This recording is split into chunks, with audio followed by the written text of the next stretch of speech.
Thank you so much for the moment, and thank you for this event. I think I can do my presentation directly. The presentation have been already done. Yes, I'm the executive director of Women Concern. Women Concern is a Congolese non-profit organization. We are based at Bukavu. Bukavu is the capital city of the South Kivu province. Yes, and the organization is called Women Concern.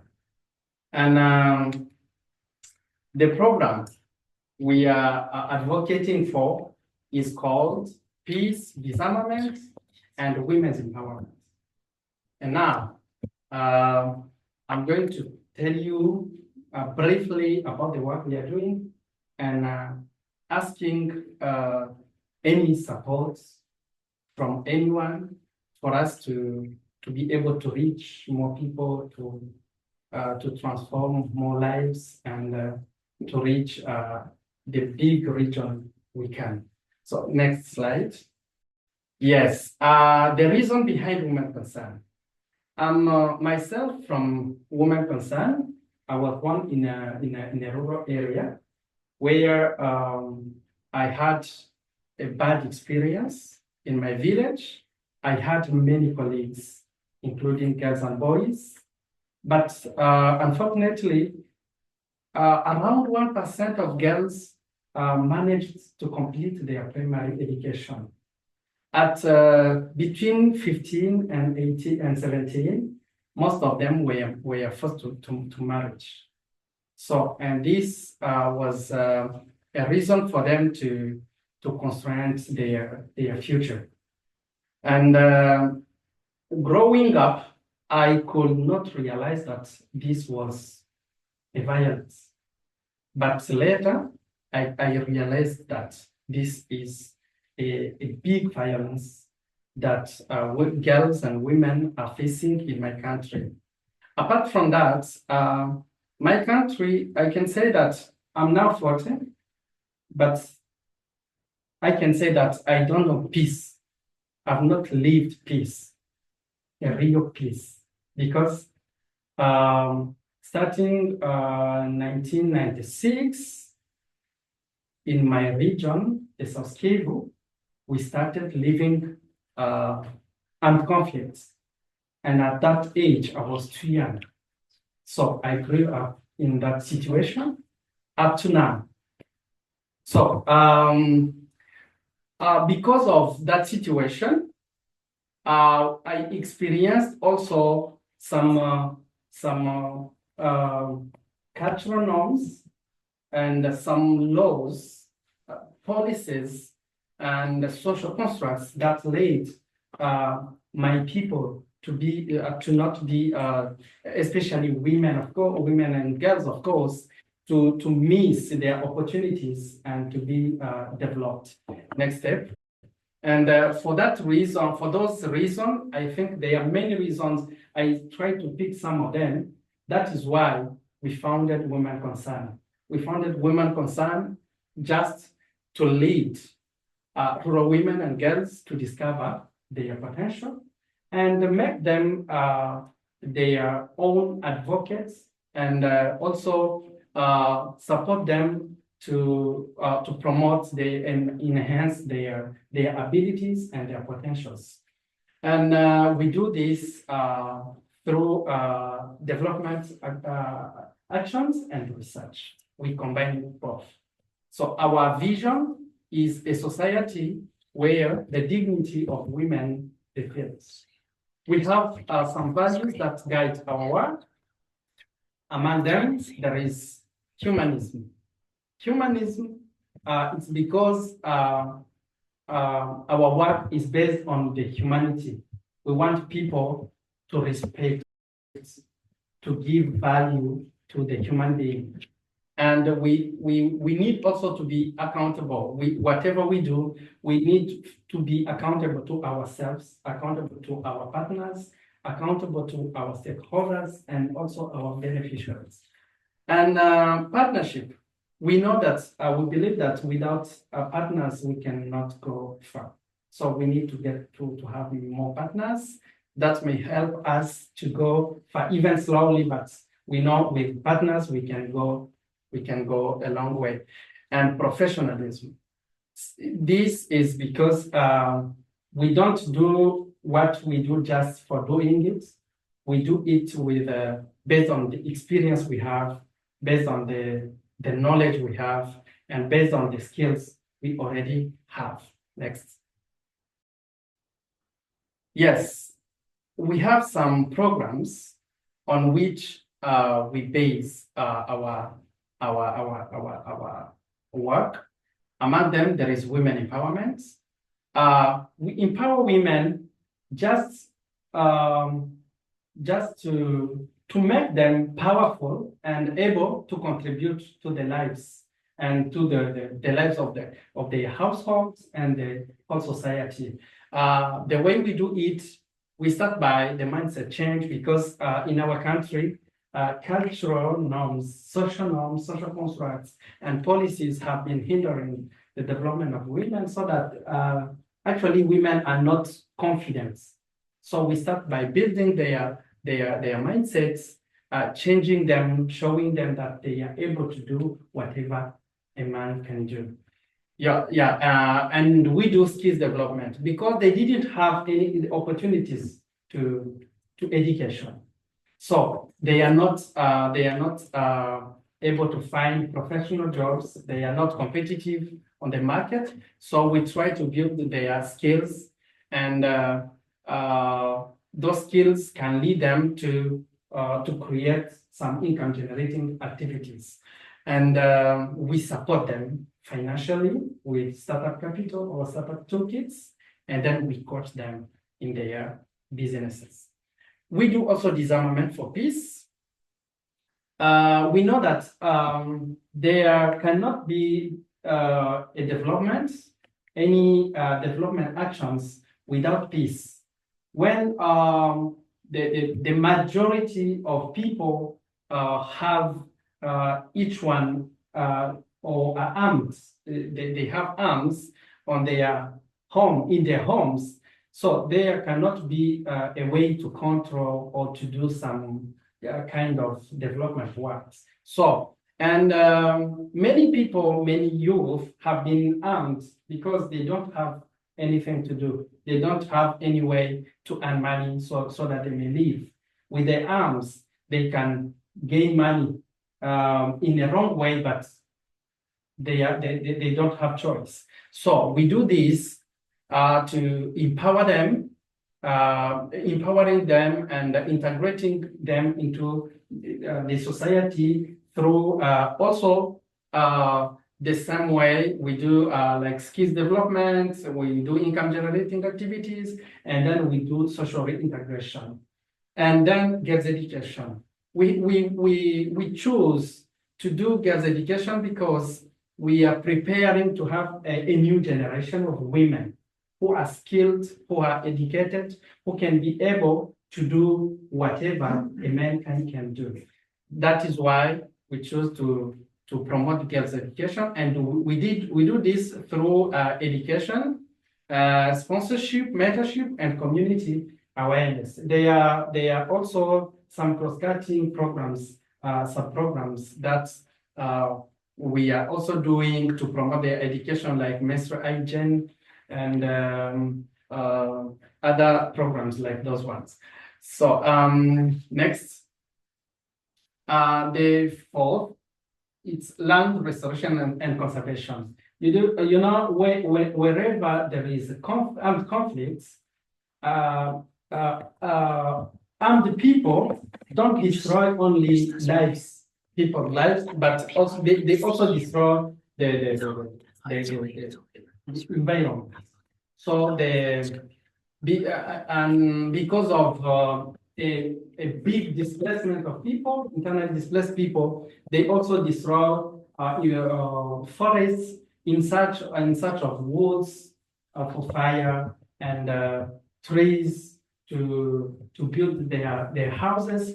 And in that way, you find also the environments have been destroyed, land have been also destroyed. So we restore the land and through conservation by promoting tree planting, and we train people in regenerative agriculture, and we do improve cookstoves also to reduce the quantity of wood used, consumed, and also we do with community education.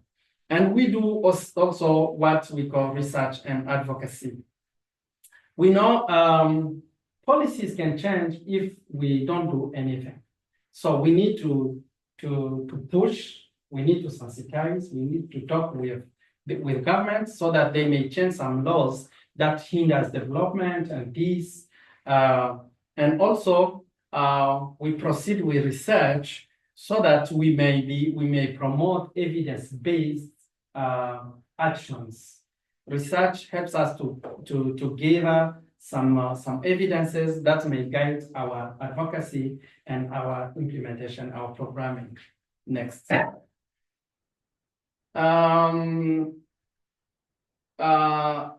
Peace, survivors, and sexual armed violence intervention approach. Before I do this, I can just tell you a bit later on the conflict, the background of the conflict in my country. As I said, starting 1996, armed conflict has started in my region, especially in the South Kivu. It's where the conflict started.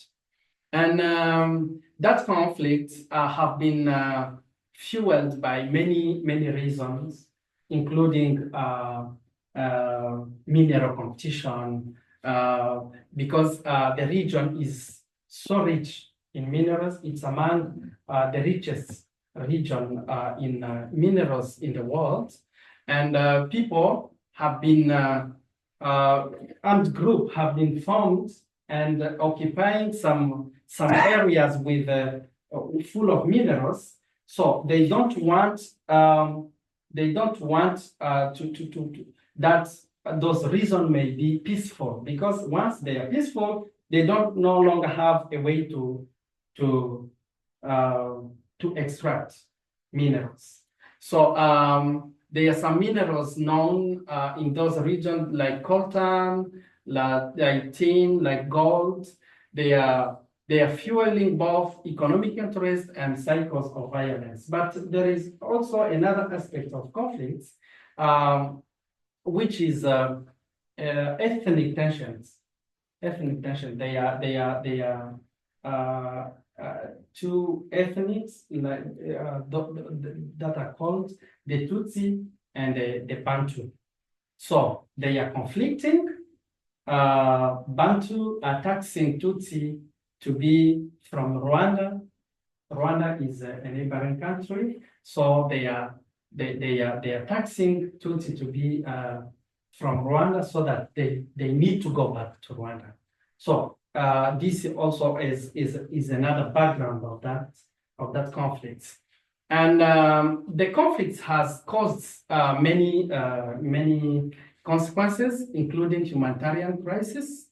Actually, we count approximately 6 million loss of lives starting the 90s, 1996.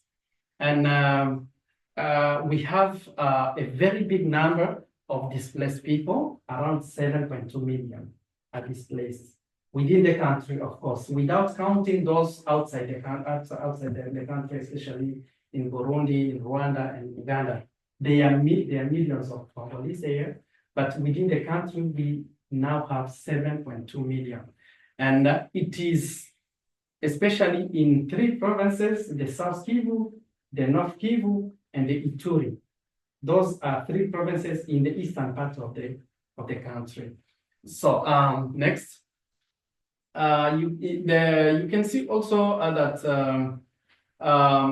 among those people, among those displaced people, women are 51% of them. So this can show you how conflicts are affecting women more than men. And there is also another consequence, which is the sexual violence. If you can see, in 2024 alone, there is an alarming numbers of reported cases. And what I can say, what I can highlight here, this is not a real number, because there are many cases who have not been reported. Those are cases who have been reported where humanitarian can reach, but there are other areas that are being controlled by armed groups, and no humanitarian can reach there, so that any report any case cannot be reported. So it might be around millions. It might be around millions, and the experience, Women Concern has established a center for women's empowerment in Minembwe, and there, per day, we receive between 3 and 5 women each day. And if you count per month, you can see the number is too big. And there, I can also say that it's not sufficient, because there are others who don't need to speak about what happened on their lives because of many reasons. For some, if a woman can declare that she has been violated, she fears maybe to be separated from her husband, and if not, she has fears. She fears to be stigmatized. Mm-hmm. So many of them choose to not say what happened to them. So we find among those 3 to 5 women each day, many of them come on Sundays, because on Sundays people tend to go to church. There is no movement. And women can say that no one can see me, so then I can go to report the case. And there are others who cannot go to report the case, but can choose to invite us at their homes and then tell us about what happened. So there is also another problem, that even after reporting the case, there are some who are not open to receive counseling, to receive any support, because receiving those supports will expose her, will make people know what happened to her. Those also are some cases we are, okay? Yes. Those are some challenges we face in supporting survivors of sexual violence and ex-combatants. Because, ex-combatants, when they choose to withdraw from the armed groups, when they come back in the society, they feel ashamed. And they don't like that you may know where he's from, even if it is already known. So they have the same case with those survivors, women survivors of sexual violence. Those challenges have been found in our reports, and some interviews from our women centers in Minembwe. There is social stigma and marginalization. There is limited mental health and services. There is economic insecurity, limited legal protection, and financial constraints. Regarding the social stigma, I came to mention that survivors face isolation. When people know that X or Y have been violated, they tend to isolate her. So this is a challenge for the survivor, and even for Women Concerned, who is trying to reintegrate the survivor into the society. And there is limited mental health services. I can say we operate mainly in rural areas where it is hard to find people who are skilled in mental health support.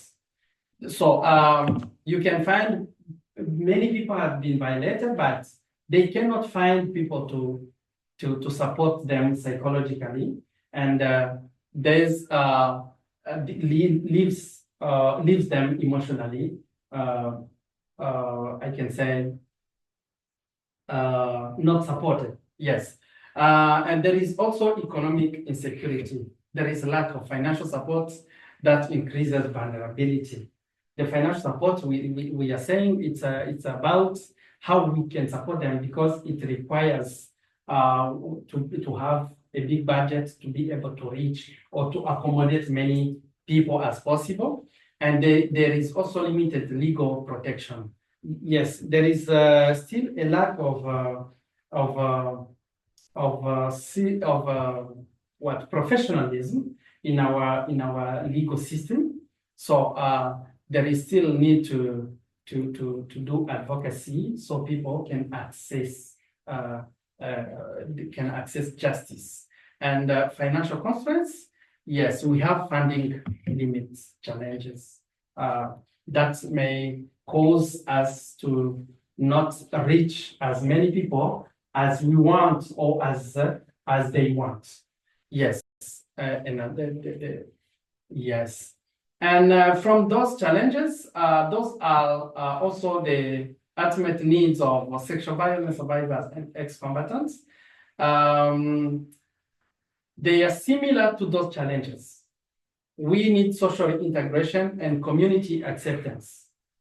People need to be accepted. People need to be reintegrated into the society.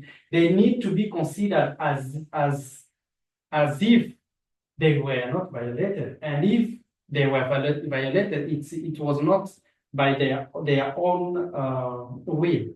So after violence, people need to live, people need to be with others, people need to be reintegrated. And there is also psychosocial mental health support. Yes, people need to access trained people that can help them. So this is a need on the side of the victims and also on the side of women concerned. We need to have as many people as possible who can be, who can be deployed in different areas so that they can be supporting people there. If I can say, the province we are working in the South Kivu is a very big province, more than a country like Burundi, like Rwanda. It's a very, very big province. In that province, we only have not more than 2 centers. 2 centers. So you see, those people in remote areas can never access mental health support. And we need also economic empowerment. We need to empower people economically, because when people is economically empowered, they start feeling some confidence, and it is easy for them to be reintegrated into the society because they are not financially dependent. And legal protection, we need to do advocacy. We need to do advocacy.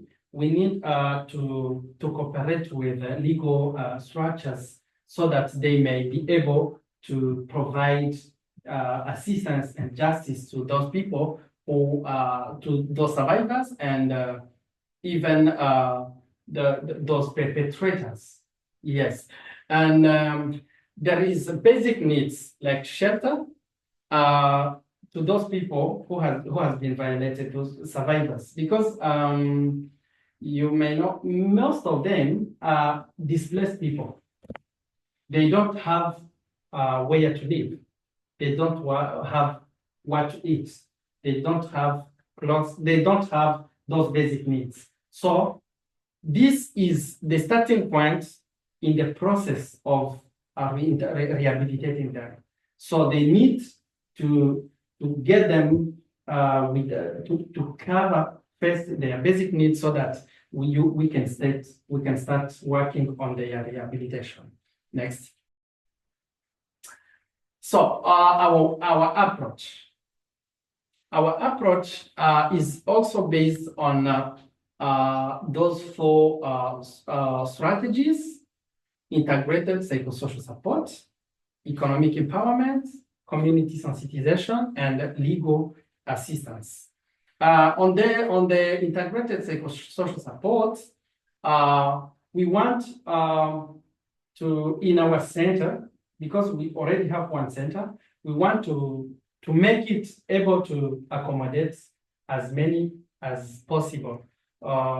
And also have provide the holistic assistance, mental assistance, and to rebuild that confidence within those people who have been violated.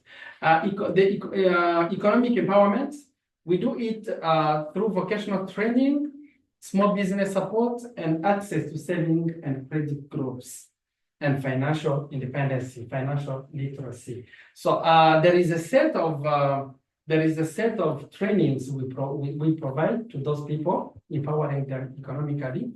I can say, starting on, we have a training that we call What Empowered View. What Empowered View is a training of, is a mindset change training. And also we do income generating activities training. We do saving model training. We do financial literacy training. Yeah, there is a set of training that we give to them before they can start their small businesses. After doing those trainings, people are able to start conceiving their small business plans under our guidance, of course, and then we support them economically, financially, to start their business, and we support also them along the way with coaching and mentorship. We have those people who are trained into community-based volunteers who are trained in coaching, so that they may follow up whatever people are doing until they graduate from from poverty. And we do also community sensitization and advocacy. In that way, we engage local leaders, we engage politicians, we engage religious leaders, we engage customary leaders, we engage many other stakeholders, including NGOs and others, private sector, so that we may go together in the process and to promote the confidence within people, and also to help people change the law when there is some gaps found in the government's law, the government policies. We have also legal assistance. Regarding legal assistance, this is a hardest strategy to reach because it is somehow difficult to penetrate the structure, the legal structure in our country. But we are trying to cooperate with them, seeing what we can change, how we can talk. Yes, those are our four strategies we use to supporting the survivors and ex-combatants. Next.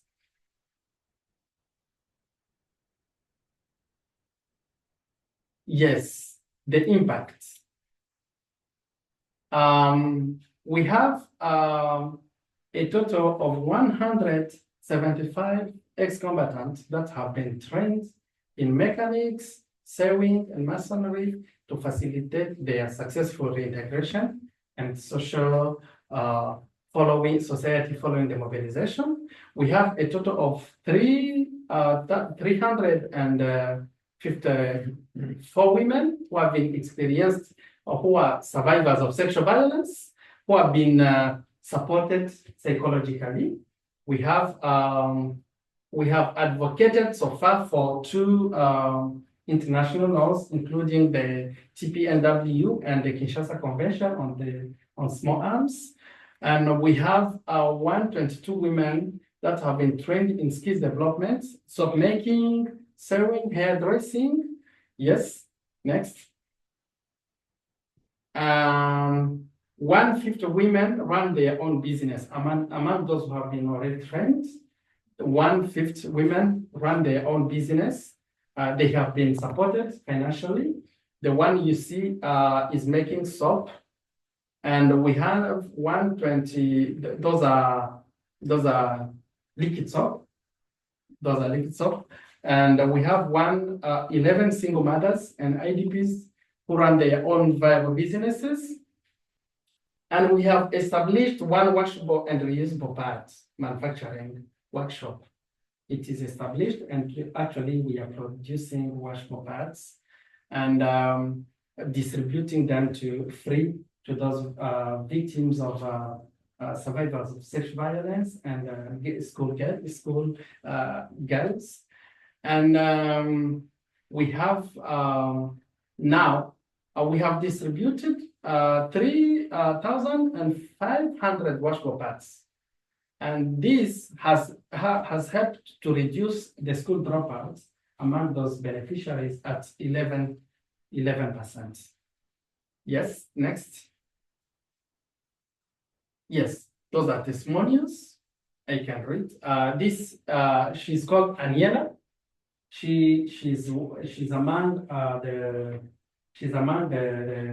the sexual violence survivors, and after being rehabilitated, supported mentally and psychologically, she has been trained in soap making, liquid soap making, and now she's running her business. She started working in her residential home, and now she's able to rent a house for her business. She pays $35 per month, and she's able to earn between $230 and $270 each month. And she's a member of a local VSLA, a village saving group, and she has saved, and she can access a loan of $2,000 actually. Yes, and this has been done thanks to the funds of Dr. Impact Foundation. It's an American foundation that has funded us in 2022. Yes, next. We have this guy, is called Gilles. Gilles is a former ex-combatant, and he has been integrated and have been trained in sewing, and now she's working in our workshop, in Women's Concern workshop, as she actually is a trainer, and as she said, as he said, now instead of money trained with blood, I'm earning an honest salary of $150 a month from my work as a tailor. And he's a father, and a family man, and proud head of his household. Yes, next. Current needs and opportunities and how you can support. The program is Peace, Disarmament, and Women Empowerment. And we have some 5 goals for those coming 5 years. The first one being to facilitate disarmament and demobilization. The second one is to promote psychosocial healing and recovery. And the third one is to ensure socioeconomic reintegration, to promote gender equality and women's empowerment, and to enhance community reconciliation and social cohesion. Those are our 5 strategic goals for the 5 coming years. Next. The plan for the future, or our vision for growth. For the first goal, we want to successfully disarm and demobilize 2,000 ex-combatants within 5 years, and to insert, to reintegrate them successfully into the community. And for the second, we want to promote psychosocial healing and recovery goal, providing mental health to 5,000 survivors and ex-combatants. And in Minemo, where we have already our Women's Empowerment Center, we are actually renting, and we are planning to build our own center that is able to accommodate our services and to have privacy for our clients, if I can say that, our beneficiaries. And we want to ensure socioeconomic reintegration.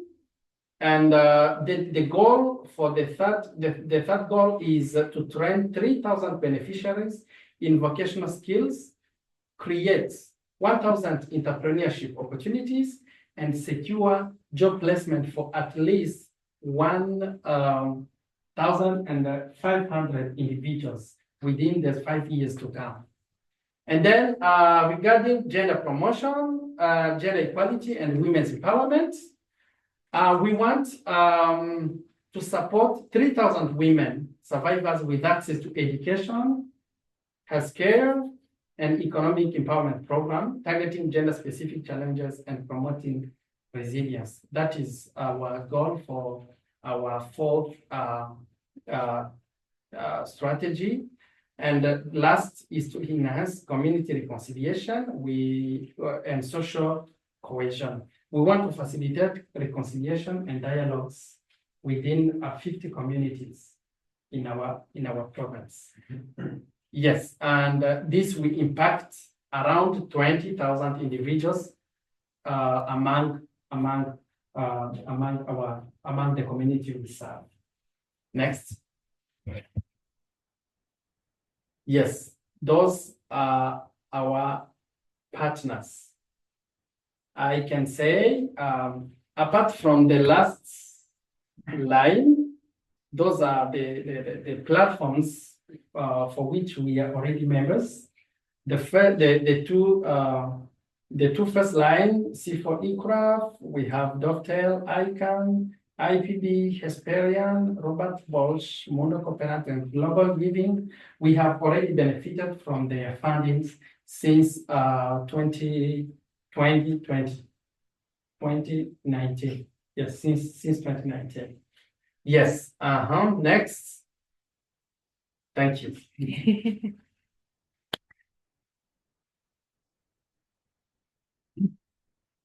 Thank you, Freddy. I think now we have some time for questions and answers. If anyone in the room or anyone online would like to contribute online, you can, I think, sit down here. Let's see. Yeah. If you have questions online, feel free to raise your hands or write them into the chat. If you're in the room, you can raise your hands. Perhaps while we're waiting, I can have a question to start us off, Freddy. And I would maybe ask, from a point of view of solidarity from abroad, what do you think is the most important that an individual, let's say in Europe or in the United States or in the Asia Pacific region, could do to support peace and an end to sexual violence in the DRC, and particularly in the South Kivu province? Yes, I think what is most needed is financial support to women concerned who is doing it, and also technical support, because we need financial support and technical support, because with technical support we can be empowered ourselves to deliver equality work, and also financial support can help us implement our strategies, because you saw the goals we have needs to get funded. So that is what I can say on that. Thank you. Yeah, thank you. Yeah. We have other questions. Yeah. I see two here. We can start there and we go down. Yeah. Okay, so Freddy, thank you very much for this and for speaking us more about the Congo and your work in womenconcerndrc. So my question is about one of the challenges you mentioned, which is when the women get into two fires, the stigmatization, and then they have been sexual, they have been under sexual violence and they are afraid to report that. So my question is for those who report, what is the approach that you take to ensure that you are supporting them and at the same time you are protecting them from the stigmatization or any other fears, from the retaliation of the perpetrators or any other fears they may have? Yes. We have when we get a report from a survivor, there are some cases we cannot handle so far, like those cases related to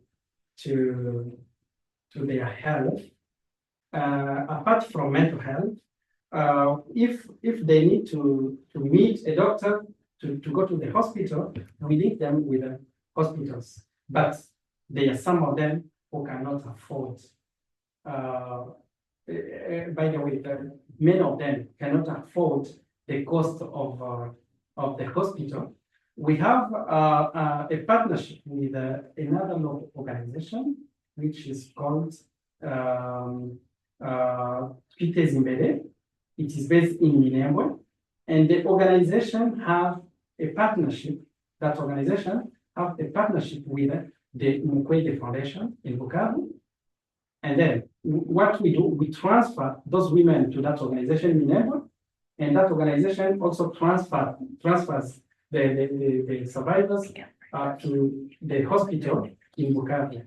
So as we don't have the partnership with Mukwege Foundation, it is that organization that we pass through that organization to receive those people and transfer them to the hospital. But there are some cases that can be handled with local hospitals in Minembwe, and with them, we can support them financially, and they can be repaired, and they can be treated locally. So regarding the psychosocial support, we counsel them in our center, and we organize some community meetings to talk about sexual violence and the integration of those survivors, just to start preparing for their reintegration. We need people to be informed and people to take it not as an issue that can cause isolation, but we are calling to people to understand that is an issue that need to be treated, internalized into the society, so people can understand and welcome those people who have been violated. That is what we do so far. Thank you.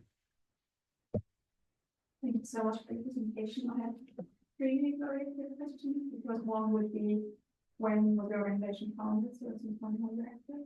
And secondly, I'm wondering, because you mentioned that the legal system is kind of not able to pursue those cases.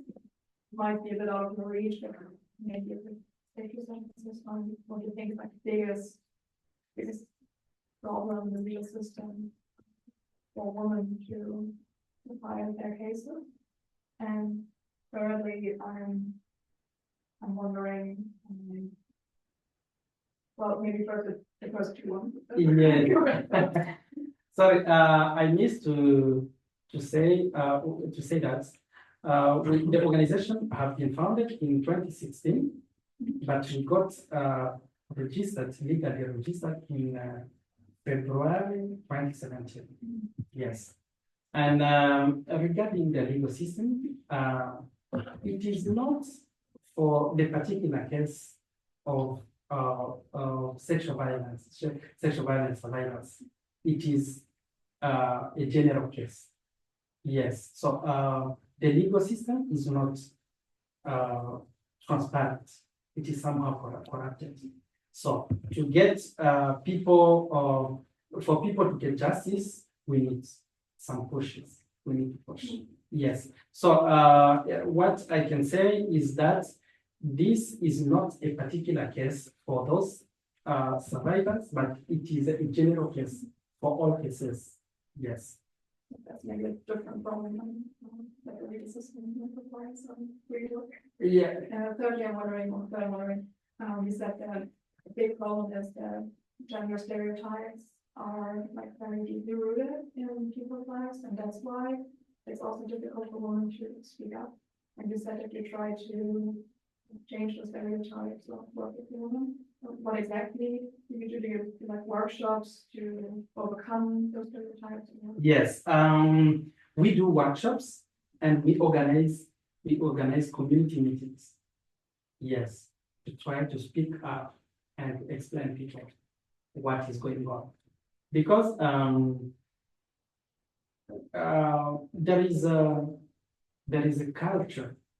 People observe strictly their culture, and because of the culture, women is not open to say anything that happens on in their lives, because they fear to be disqualified, marginalized, isolated. So we proceed by community meetings.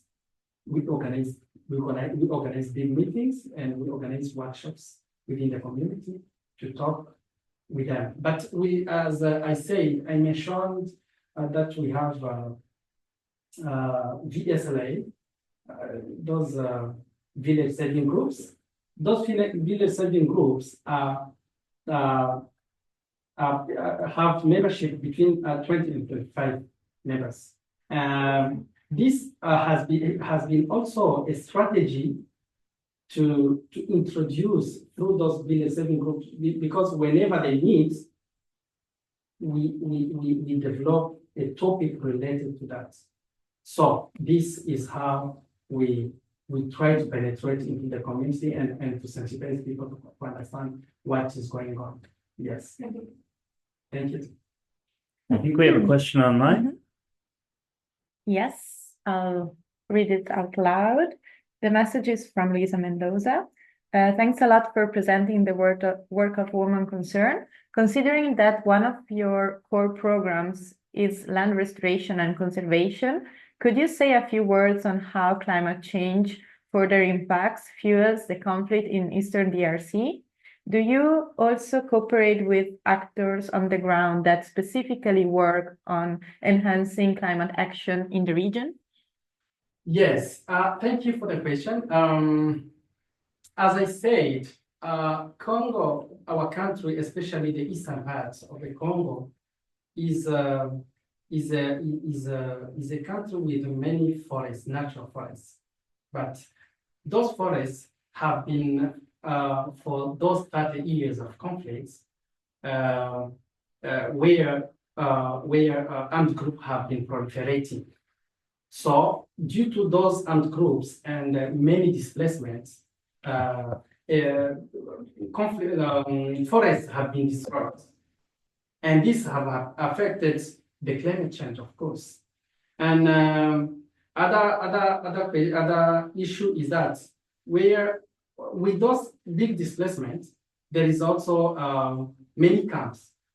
And those camps are also among the main causes that destroy those conflicts, degraded land became degraded due to the tree cutting in search of wood, and that is another issue that may affect the climate change. So what we are doing, we are actually cooperating with, you saw among our partners, there is a C4E and the GLFX. We are cooperating with them in our work we are doing. And now we are working with the Land Coalition Center. The Land Coalition Center in the work we are doing. And we have started cooperating with other local organizations who are doing the similar work in the same region. Yeah, we have so far around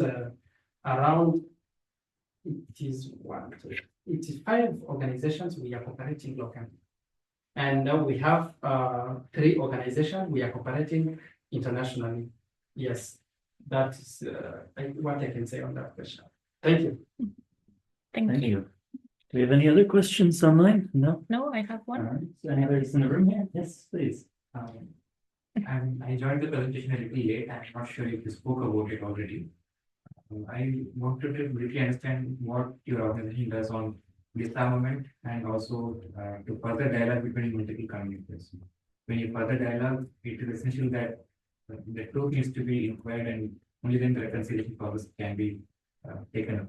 So is there some pursuit of truth that happens as dialogue in the dialogue process? But the first question is on disarmament and the second question is on dialogue. Can you please come again? I didn't catch well. Okay, the first question is on disarmament. Yes. You mentioned about disarmament, how former combatants are disarmed and probably rehabilitated. I want to understand how the disarmament activities are pursued. And the second question is on reconciliation and dialogue. As the dialogue and reconciliation process, do you also inquire into the truth and is there some activity towards pursuit of truth? Yes, thank you so much. About disarmament, our disarmament activities are community-based. We proceed by the community, we organize community meetings because those armed group members are from the community. And even they live in the forest, but sometimes they come home. And then we organize community meetings and we start talking about disarmament. And if you see, we proceed also by empowering women because many youth people go to armed group because of lack of work. And then when we empower their wives, they start seeing that it is possible to find jobs, to find what they can do without going into being member of armed groups. So through community meetings, people are being disarmed. People are accepting to withdraw from those armed groups. And that is what we are actually doing on disarmament. And secondly, how we are integrating those people. As I mentioned it earlier, that people from those armed groups feel ashamed when they come back. And what we are doing, we have a process of rehabilitating them. Starting, especially, I didn't mention that many of them used to abuse drugs and whatever. So we start by putting them into a center and providing them some counseling sessions. After counseling sessions, we introduce them to skills development trainings. And during those skill development trainings, we continue with counseling sessions. We have some people who are trained, and sometimes we seek for experts from other organizations, and they come provide those counseling trainings. And through those processes, counseling trainings and the skills development, once they graduate from those trainings, we try to help them set their own business or maybe connect them to the employees who can give them jobs, like those people who have garages, those people who does what, build houses, engineers, yes, people like those, and then they give them job, and through those job, it is easy then to integrate into the society because they start feeling confidence, they are familiar to live with people and so on. So that is the process, how we integrate them. There is another one, and there is a third question, or yes. Do you also conduct dialogues between groups from different ethnic communities and with different interests to bring them together? Is there a process on that? Yes, you said about also the dialogue. Yeah. Yeah. Yes, we organize community dialogues. Yes, but we tend to bring them in a feminist context so that women can lead. Because sometimes you find women are neutral. They are not in this group or this one. They are just neutral. They are we empower them to lead those conversations, and those conversations can put together different communities, different conflicting communities. Yes, and this is how we conduct our community dialogues. Yes, thank you. I may ask a follow-up question from my end on disarmament.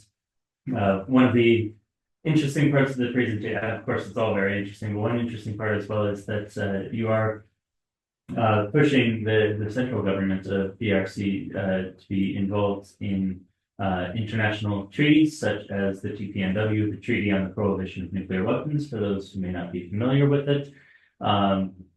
And actually, Freddy and I met for the first time at the second meeting of states parties to the TPNW last year in New York. I'm wondering if you could explain a bit more of the work that you've done around these international treaties and how that goes from the global level to the local level. Yes.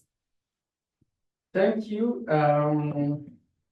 The good news is when we started, it was like an impossible mission, but we managed to convince the government to ratify the TPNW. How we proceeded? We started by parliamentarians.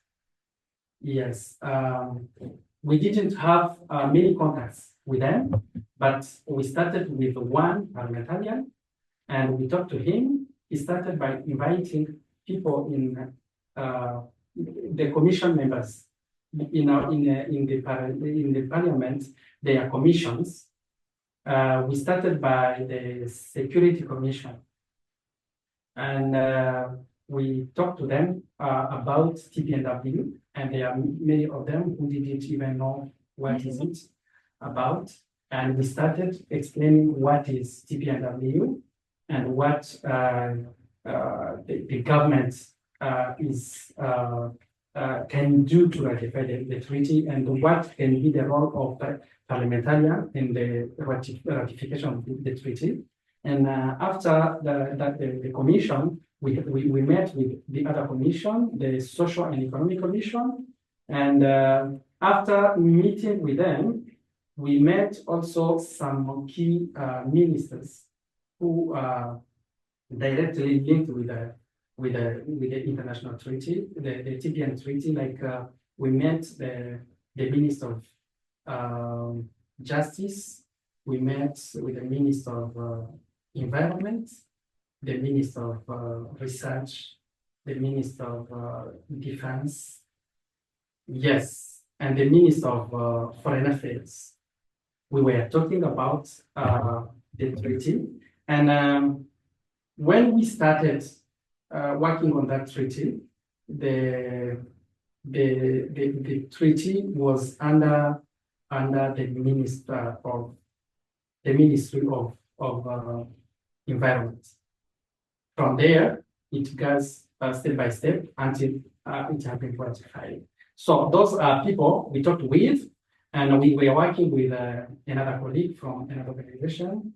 And after, I think, 2 years of sensitization, and yes, we managed to get it ratified. Yes. Congratulations. Thank you so much. Yeah. All right, we're nearing the end of the session, but I will make one final call if there are any other questions. Yep. Have Sorry? one. Yeah, Yeah. please. Emily, go ahead. Yeah, I'm sorry, I'm going back to local level. It goes a little bit in the direction of what I'm sorry, what did it? My name is Gideon. Yeah, what Gideon was saying. I was also wondering, since I think it's very interesting that you are having this, like both sides, you are both working with women that were also victims of sexual violence. But then you're also working with ex-combatants that I don't know, but it could be also that they were perpetrators at some point. Because as you were saying, in the presentation, sexual violence is also a weapon in most cases. And what I think it's very interesting and difficult. I can imagine how difficult it is to bring these two sides together and work together. Because you said one part of your reconciliation program is to have a shared economic program, right? So I was wondering how are you managing that? I mean, I guess you have this dialogue to bring them together, but then are you also making them work together, like share experience in this sense, besides what happened in the conflict and the truth seeking maybe, or just more in detail, how do you do that? Yes, thank you. It doesn't come on the first steps of the process. Of course, yeah. Yes, but we start rehabilitating each part without making any contact with the other. Mm-hmm. Yes, once they start understanding about what they have victim for the part of the sexual violence and the perpetrators. I can say that, as you said, we consider that those ex-combatants are even the perpetrators of that sexual violence. So we sensitize them, showing them, asking them to withdraw from armed group without talking about what they have done. First, it is then after they have accepted and come back that we introduce that slowly, and they start being sensitized, they start understanding about what they did. Mm-hmm. And at the end of the day, at the end of the process, we organize that meeting to put them together, and they even start being trained together during some sessions of skill development, and it is a kind of reconciliation we do when we are training them together, because during the training we talk about sexual violence, and we talk about forgiving. Mm-hmm. Yes, we talk about forgiving the one who think to be violated by X or Y, just to forgive and to forget, so that we may continue the way. But forgiving doesn't mean that justice will not take its responsibility. It is just a way to make them living together and then continue with the process of reintegration. But the justice will come whenever the moment will be, whenever it will be possible. That is how we do it. Yes. Thank you. Thank you so much. Well, thank you so much, Freddy. I think we will close out our session for the day then, and thank you to everyone who's joined us, both in person and online. We will also, with the approval also of those in the room who've spoken, post this video online afterwards for viewing. And thank you again.